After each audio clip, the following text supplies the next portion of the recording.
Oh, John Kerry's Mideast peace talks have gone nowhere. Hey, Scott Horton here for the Council for the National Interest at councilforthenationalinterest.org. U.S. military and financial support for Israel's permanent occupations of the West Bank and Gaza Strip is immoral, and it threatens national security by helping generate terrorist attacks against our country. And face it, it's bad for Israel, too. Without our unlimited support, they would have much more incentive to reach a lasting peace with their neighbors. It's past time for us to make our government stop making matters worse. Help support CNI at councilforthenationalinterest.org. All right, hey, I'm Scott. It's my show. Oh, man, I need to hit the button here. I'm doing too many things at once, trying to do a live radio show and typing an email and making a Skype call and babbling into a microphone and watching Fox News. Oh, God. All right. Well, I'm all right, though. I'm going to put the email aside for a minute, and I'm going to turn away from Fox News for sanity's sake. And I'm going to introduce our friend Ray McGovern, former CIA analyst for 27 years.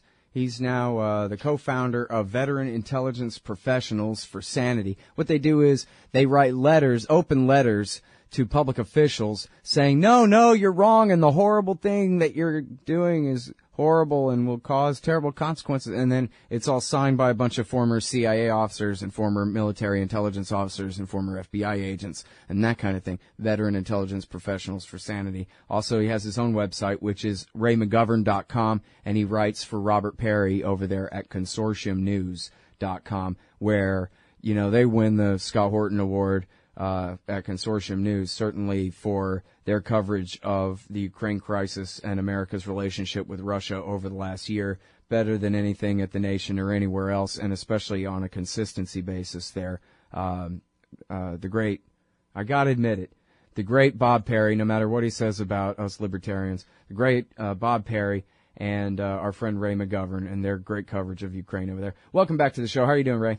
Thank you, Scott. Doing well. Happy New Year to you. Happy New Year to you, too. Very happy to have you back on the show again. And so your most recent piece here is called Rebuilding the Obama-Putin Trust, and goes along with, like I just mentioned, many other articles along these same lines, especially over the past year here. But I guess to get right to the point, we're going to have to get to the history first. Can you tell us as briefly as you can you state the case for what it is that you believe transpired last February 21st, 22nd in the regime change or the change of government, however I don't want to prejudice it, the end of the presidency of the last guy there in Ukraine leading up to the current controversy?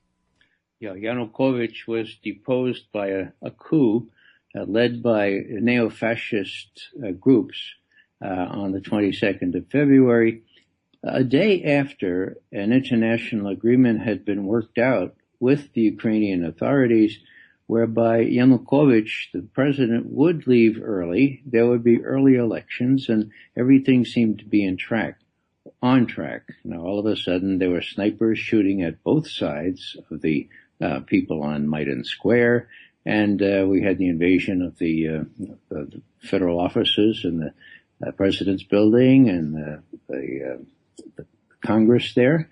And the Western legend, eaten up by the New York Times, Washington Post, everybody else, is that Yanukovych fled. You know, he left. He disappeared.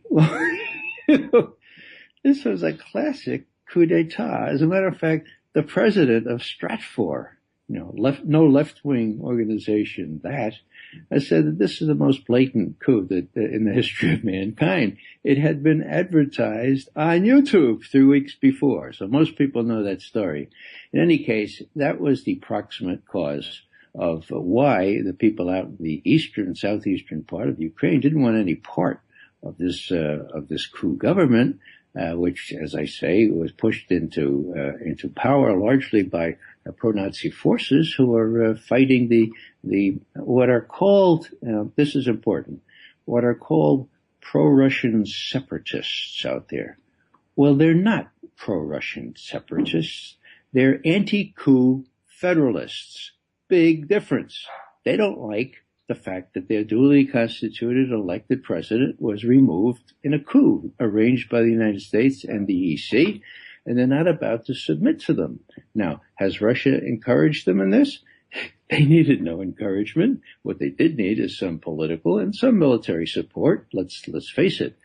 But, what the Western version starts out with, and I encounter this all the time as I do interviews with places like the BBC. All right, Mr. McGovern, now how do you feel about Russian aggression and Putin seizing Crimea? Right, and I say, well, why do you start at the seventh inning here? Well, what do you mean, seventh? I said, well, this all started, approximately at least, with the coup d'etat. The coup d'etat in Kiev, orchestrated openly by our State Department, and Putin had no idea. There's not one scintilla of evidence that Putin and his friends there had any idea of reincorporating the Crimea into Russia proper until the coup, and that forced their hand. So people can't start with the quote, seizing end quote of Crimea. They need to start with the background, and there's even more background, as you know. We've talked about it before. The whole business about the U.S. and NATO violating their pledge, their promise to Gorbachev and Shevardnadze way back in 1990, that NATO would not move, quote, 1 inch eastward, end quote, toward the Soviet Union at the time and toward Russia. And as we know by now, there have been 14 new states joining NATO, all of them to the east of East Germany. So that's the earlier cause. After 25 years, that's still great. So the question arises in Putin and other people's minds, why do they need to do this? What are they really after? And that's the question that needs to be resolved this year. Right. Well, and I hate to divert off onto this, but it is important, and it can't always go without saying, but it usually does when we talk about this stuff. It's the responsibility of the American people for listening. I mean, not that they've really supported the policy or whatever, but they tend to buy these stories hook, line, and sinker, no matter how many times we get hit with this. It's not like the last time this happened, it was Lyndon Johnson lied to us about the Gulf of Tonkin, right? We've had this over and over and over again, where whatever it is that they say about what's going on is never true. I mean, the North Korea Sony hack is the one from, the most recent one, where there's really no reason to believe that North Korea has anything to do with it whatsoever, at least that we've heard so far. But they won't let that stop them on TV. And according to the polls, or at least according to what the TV claims the polls say, Ray, 75% of the American people are willing to snap to and say, yeah, let's get North Korea. They're the enemy. They're out to get us. Oh, yeah, no, the evil Vladimir Putin is on the march. He wants to recreate the Russian Empire. He's an aggressor. And what's America going to do to contain his aggression? TV said so. Even after Iraq, even after Libya, even after all these things. So it seems like there's a responsibility at some point on the adults of this society to really put their foot down and say no more to this. And to say, no, we just don't believe you. Whatever it is that you're claiming is just a claim to us, and whoever it is that you're accusing is presumed innocent by us because you guys are liars and killers. I mean, what are we even talking about? Well, Scott, you put your finger on it, and since this is a new year, I'll say what I've said every year for the last 12, that I've seen a lot of change in Washington in 50 years, but by far the most significant change, by far, is the fact that we no longer have, in any real sense, a free media. That is big. So the fourth estate is dead. Now, the good news is there's a fifth estate. We're speaking on it now. Young people are much more attuned to the fifth estate.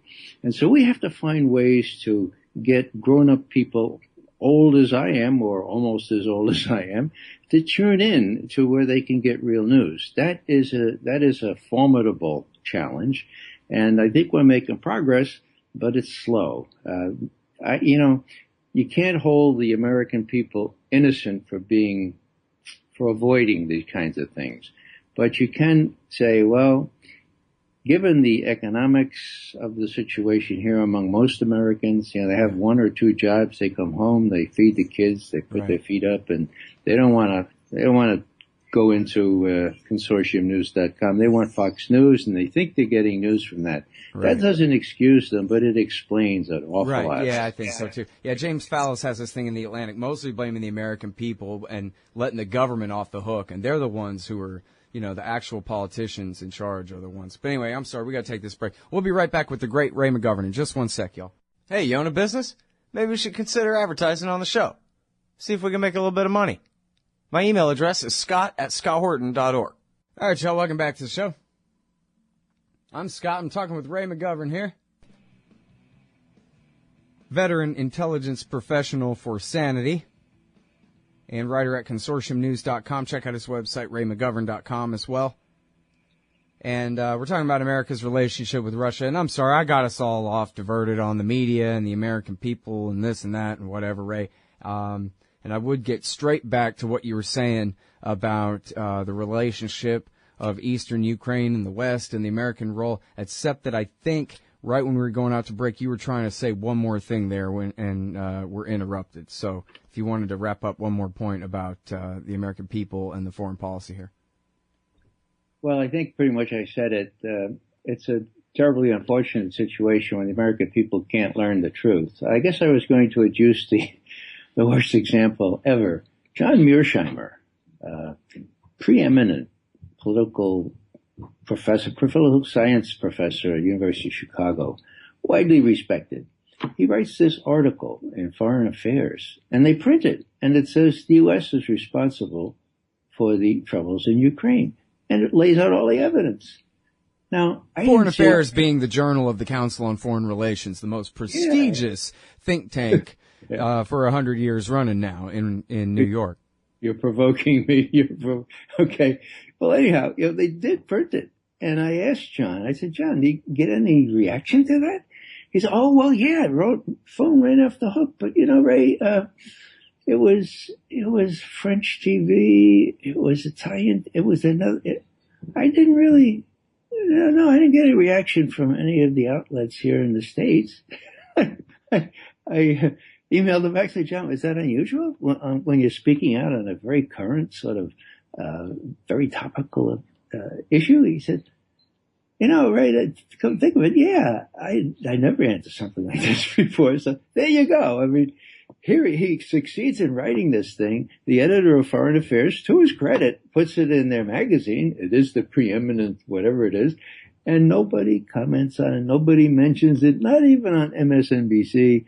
And so it sort of dies a natural death. Now, if that were highlighted, if the American people knew the facts in that article, they would know that the Ukrainian situation is not a matter of Putin trying to get back the Soviet Union or, invading the Ukraine and threatening NATO, that it's a much more complicated affair and that it's really a function of the neocons who are in charge of our foreign policy, and I include John Kerry, the Secretary of State, in that, really smarting from their failed attempt to get a war started between the U.S. and Syria back in September of I was going to say last year, 2013, okay? They were right on the verge. The Israeli air defenses were up. The French fighter bombers were on the tarmac warming up, and Obama changed his mind. Now, he changed his mind because he found out that those so-called chemical attacks by the government of Syria were not that at all. That the sarin used was not from Syrian government stocks. It was homemade. Almost certainly it came from the rebels who were trying to mousetrap Obama with full cooperation from the neocons into starting this war on the pretext that the Syrian government had violated the red line that they had persuaded Obama to set. So they were really angry about that. I was up on the top of CNN headquarters there doing an interview with BBC International the night after, and Wolfowitz and what's his name, the senator from Lieberman, and all those guys. I never saw them so down in the mouth. They didn't get their war. Now, how could they retaliate?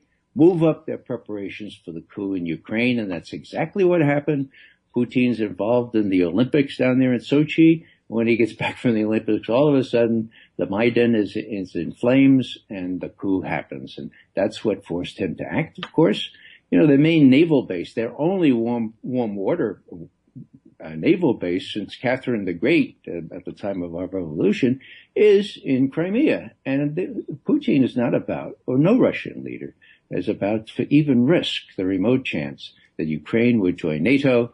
And as he said in a sort of jocular way, he said, I'd hate to see a situation where our armed forces would have to be visiting the NATO naval base in Sevastopol, Crimea. I'd much rather have it the way it is now, where we're happy to have them visit our naval base in Sevastopol, Isn't he such a raving fanatic lunatic, that Putin, with his deadpan humor and his little, we considered it and we thought, actually, we would rather invite you guys to be our guests instead. Well, he's kept his cool through all this. And, right after he, how do I say it, pulled Obama's chestnuts out of the fire, he was going to do this war in Syria. It would be bedlam, even worse bedlam there than it is now. And Putin said, hey, Barack, remember we talked about this at the summit in Northern Ireland? We've brought the Syrians around. I think they're willing to destroy all their chemical weapons. Obama says, really? He says, yeah.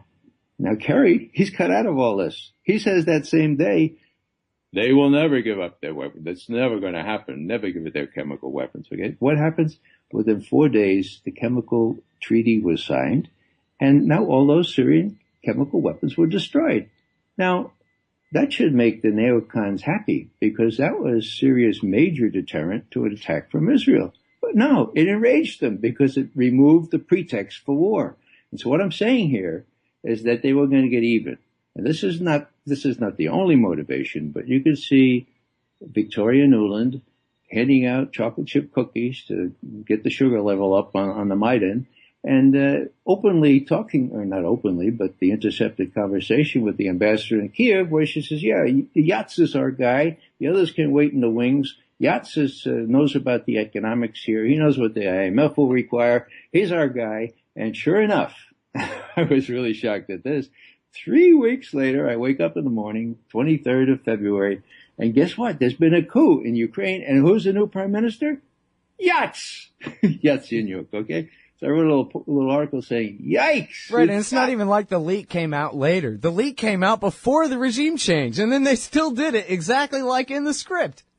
Yeah, so the revolution may not be televised, Scott, but this coup was YouTubeized.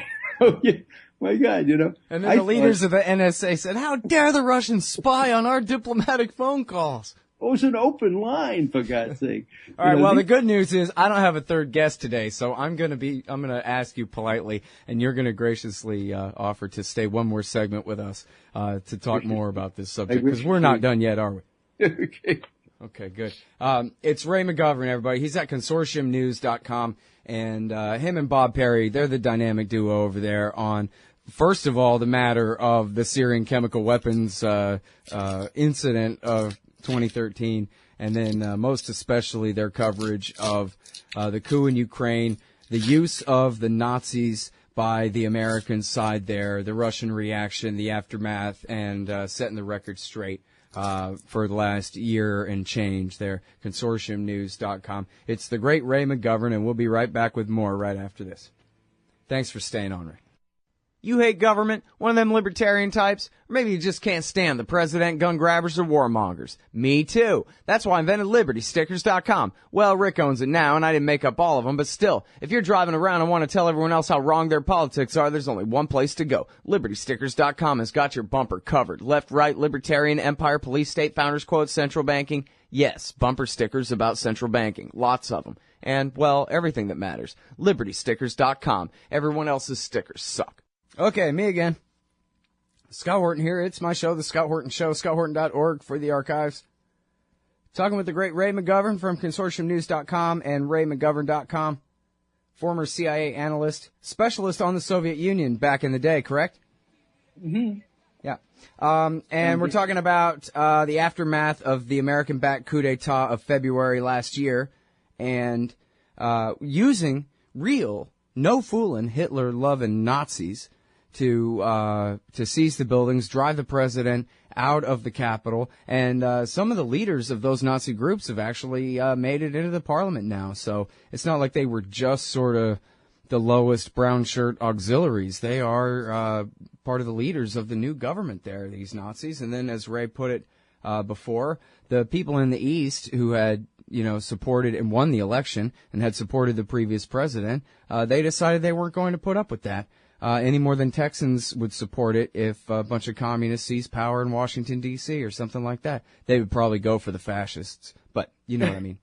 Anyway, point being that here we are in this mess.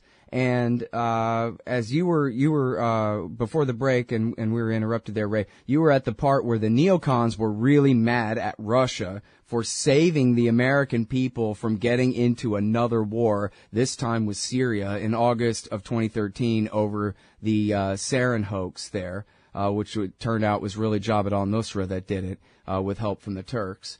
Then they decided, well, we're going to get back at Putin. Maybe more to the point, we're going to get back at Obama for working with Putin. We're going to make sure that that kind of catastrophe doesn't happen again by finding a way to drive a further wedge between the United States and Russia, and they picked Ukraine as their lowest hanging fruit to be their target to hit next. Is that your conviction of the real motivation for the coup in the first place? Yeah, that's not the exclusive motivation, but it's the lion's share of it, Scott. There are also, the mega corporations, the international ones that covet the Ukraine for its very real natural resources, the black earth and other resources, and would love to have a cheap supply of cheap labor coming on into the EC to help them, develop their own economies. So make a Greece out of Ukraine, which is where it seems to be headed if something doesn't intervene. But what I'd like to do is just kind of speak a little bit out of my experience. I was chief of the Soviet foreign policy branch in CIA way back when, and I've followed Russia and the Soviet Union ever since my degrees in academia. You were the chief of it, huh? I guess I never realized that. Yeah, well, I'll tell you a secret. Now, this is not to go outside this room, right, Scott? All right. Bobby Gates worked for me. Oh, I already knew that. Yeah. He worked for me for 2 years, 70 to 72. And when I wrote his fitness report, I mentioned that he was reasonably bright, but his ill-concealed ambition was a disruptive influence in the branch, and that unless he sort of cut it back, he was going to be trouble for everybody. Little did I know. And I wrote that, and so people said to me later, 10 years later, when Bobby Gates became head of all analysis, Ray, I bet you regret being so frank in that fitness report. I said, I don't regret a word of it. Look what happened. We're all working for that scoundrel, and we were. Anyhow, that's a diversion, but I do know something about Russia and the Soviet Union, and it was almost kind of, it was, fun is the wrong word, but it was kind of good for me to get back in the game when I saw what was happening with Ukraine. Now, we get all these reports by so-called journalists, which talk to the State Department people and others and think they get these scoops about what the Russians are really after. But in those days, we had to rely about 90% for our source information on open media. And there was this subdiscipline of political science called media analysis.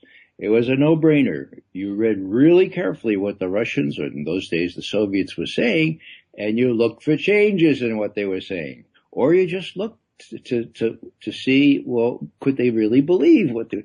I remember going to my boss, as a really young analyst, I said, I think the Russians are really afraid of the Germans. I don't think it's just propaganda.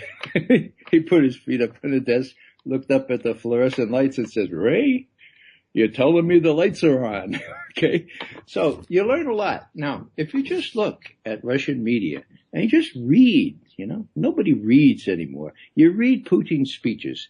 Here's what he said, for example, right after the coup in Ukraine. He said, our Western partners, they continue to interfere in the Ukraine. I sometimes get the feeling that somewhere across that huge puddle in America, people sit in a lab and conduct experiments as if with rats without actually understanding the consequences of what they're doing. Why do they need to do this? He's talking, of course, about the coup. And then he says, look, it's bad enough what they're doing, but the deployment of a missile defense system is the worst.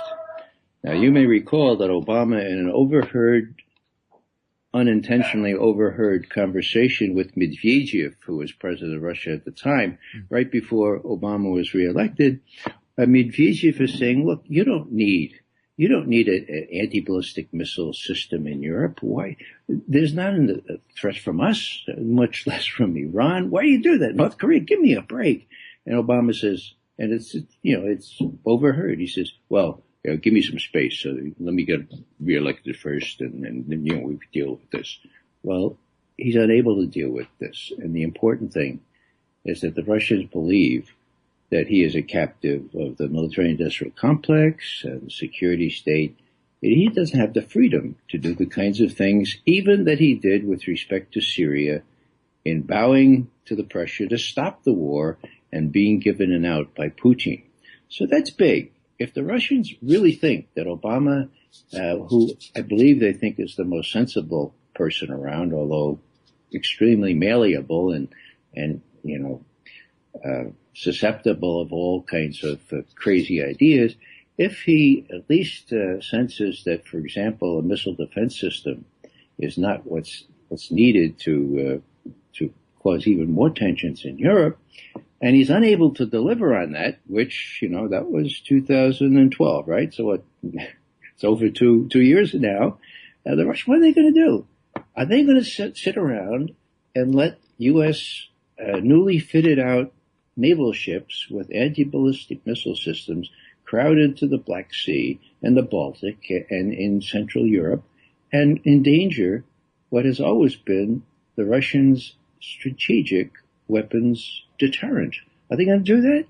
Well, no, they're going to do everything they can to prevent that, but failing preventing that, what does that leave? That leaves launch on warning.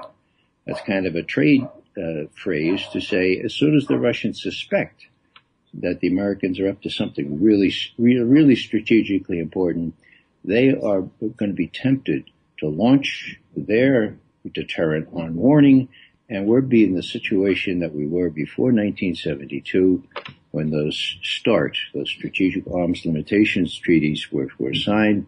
I was in Moscow at 72 at the time. Nixon came. It was a big deal, and it kept this balance of terror until the end of the Cold War.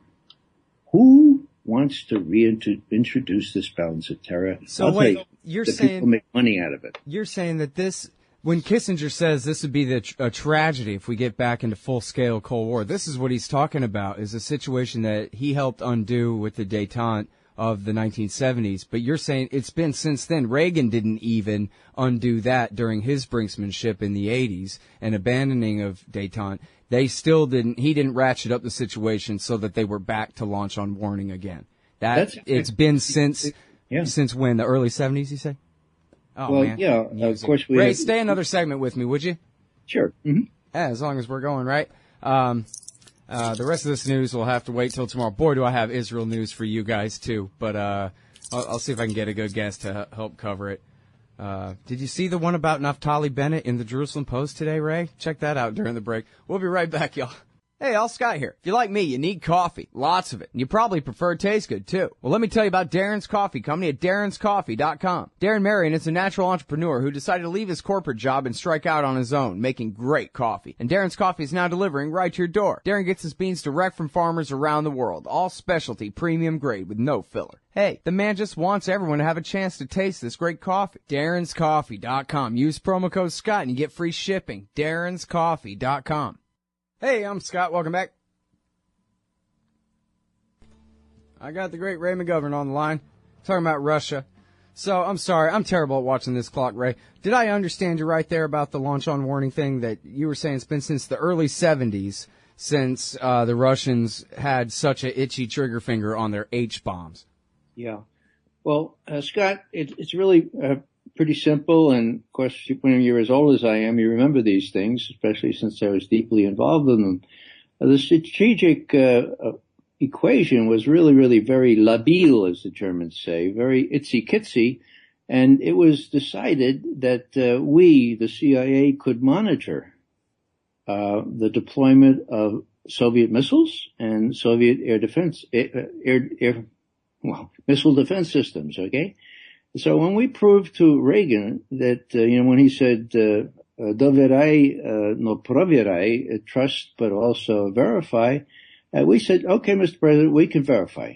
And so he took that aboard, went to talk to Gorbachev, who the honest ones of us Russian analysts at the time told everyone who would listen was the real deal, despite what Bobby Gates and Casey were saying about the Communist Party of the Soviet Union never disappearing, never giving up power, okay?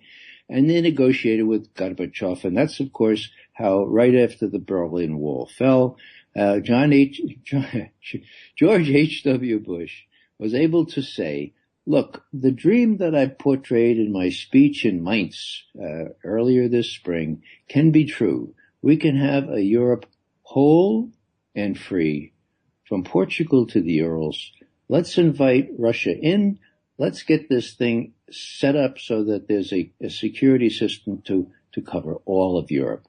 Now, as we know, Clinton and others went back on that. But the thing is that the strategic thing had always been pretty solid until, of course, George Bush revoked the key agreement. And that was a treaty signed in May of 1972. As I say, I was there. It was a treaty called the Anti-Ballistic Missile Treaty, and it limited each side to 2 sites to have an anti-ballistic missile system. And pretty soon that became 1 site. And what did that end up doing? That ended up saying that neither side could count on immunity were they to launch a first strike, because there would be no way to prevent a second strike, because they would have no viable nationwide anti-missile system. Now, what's happening now is, as the Russians see it, and anyone in their position would see it, this is a canard that Iran is a threat to the United States, and the same with North Korea. If they're going to fire missiles at us, it's not going to be over Europe. And so the missile system that the military and the corporations want to build is designed against Russia. That's pure and simple. And Obama seemed to recognize that when he told me, Zvezhev, back in 2012, look, we'll talk about this, but first let me get reelected and give me some space until I get reelected. Well, there's been two years plus space. No, so how can they trust us? That's the big thing. How can Putin look at the history since the fall of the Berlin Wall? Look at what Obama has to, in my view, has had to acquiesce in because he's got no guts and because the military and the security services are running this country. And just ask yourself, now, if you were Putin, you would keep your cool for as long as you could. But if they keep building these systems, and if they, worse still, start to incite a regular war in Ukraine, well, all bets are off, because he has the high cards there. He's not going to launch any ballistic missiles at us, but he is going to be very, very firm in defending what he sees and what most reasonable people would see, I would add, as Russian national security interests in that part of the world where the U.S. has very questionable national security interests. And so now Obama and the Republicans are giving hundreds of millions of dollars more in military aid to the Kiev government to help them continue waging war against the people in the East, and they're on again, off again ceasefires. But, I mean, is it as simple as if Kiev is ready to win outright over the Luhansk and Donetsk resistance, whatever you call them, that the Russians will absolutely be guaranteed to intervene there militarily? That's correct. And I don't mean little green men, but I mean a real invasion. They will prevent those parts of the Ukraine from being folded back under a repressive regime such as is now existing in Kiev. You can bet your bottom dollar on that. Now, what they've tried to do is work out arrangements where things would be short on that. In other words, these eastern provinces could be, well, the Russians really they don't want to do what they did with respect to Crimea, to the eastern provinces. They don't want them, and the eastern provinces don't want to become part of Russia. So there is the makings of a deal. The problem is that, egged on by Congress and the military-industrial complex and the corporations to make a lot of money out of tensions in this part of Europe, that Obama is playing that kind of game, and he's telling Yeroshenko, the new prime minister, president, he said, go ahead, give him a bloody nose. And I don't think that Obama or anybody he has working for him in the State Department or in the White House knows diddly about war is what really like. And Putin does. And that's why I see him as being less inflammatory, less provocative. But when push comes to shove, that's his part of the world. He's not going to let these Ukrainian folks, less still, the ones headed by neo-fascists, prevail in that part of the Ukraine. All right. Well, I don't know. A couple of things here. First of all, I want to give a little bit of credit to a guy named Klaus Eric, who has warned about the missile defense system and the push against Russia, forcing them into the position of moving back to a launch on warning position on. He has made that comment on virtually every interview I've ever posted on antiwar.com or on my own website for a decade now. And his point is, this is the only thing that matters in the whole world, okay? That America and Russia don't have an H-bomb war. It's the only thing that matters. Nothing else matters compared to that. And he's right about that.